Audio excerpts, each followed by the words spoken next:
calls them.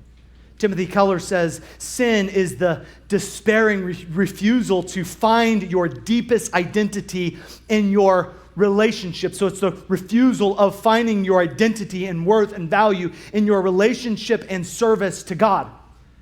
It's defining your value based on how much you're paid, based on a check mark next to your name on social media, based on your position. It's defining your worth by anything other than your new birth in Jesus Christ. And so Tim Keller says this, I love this, man. You can chew on this for a while. He says, think like a prophet, serve like a priest, and plan like a king. Man, that is so good. You don't think it is? I think it's awesome. I think it's amazing. Like we're to think like this is who we are. Like the world's all about manifestation. You don't have to manifest this. This is real.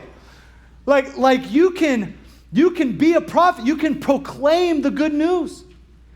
You can plan like you're a king, like God has given you royal blood to live out as a priest. You can serve. You can be directly connected as a priest, a believer priest. You can come boldly to this throne of grace. My friend, this is who we are. And then he says in verse 16, he says, you have not chosen me.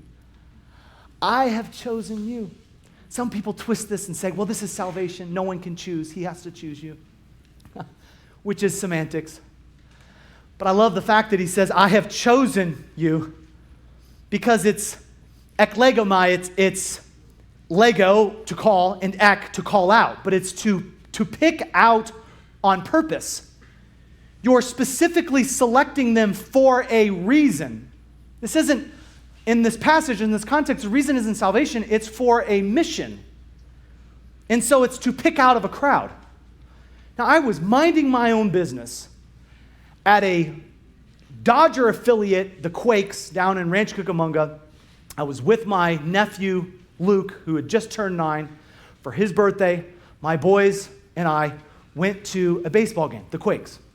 We're sitting there, minding our own business, watching the game. And this guy, one second.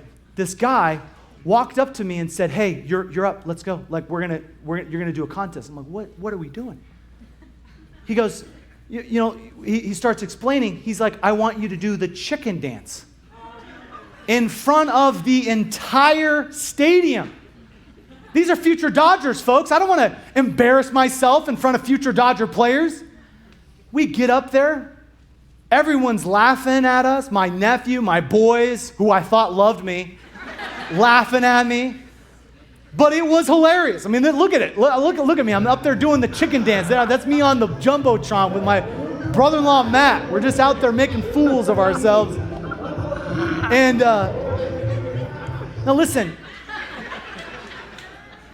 How many of you know your boy can preach, he can't dance, okay? He just can't. I wasn't given that gift, okay? You saw that. Why was I eklegomai? Why was I called out? Why was I picked out of the crowd? The purpose was public humiliation, okay? It was entertainment. Oh, we know that. It's funny. But Jesus called them out of a crowd for a purpose that would be eternal. By the way, he calls you out of the crowd for a purpose that is eternal. And I love this because he develops it as he's talking about that purpose. He says, you have been ordained. He says, hey, to the disciples, you've been ordained. Now, this isn't like the ordination that a pastor gets. It's the same word as lay down your life, tithemi. He says, this has been deposited. This purpose has been deposited in you. It's to place inside for a purpose. It's to offer as a sacrifice, to appoint and assign. It's to death. I mean, this is a purpose that God places on you until you die.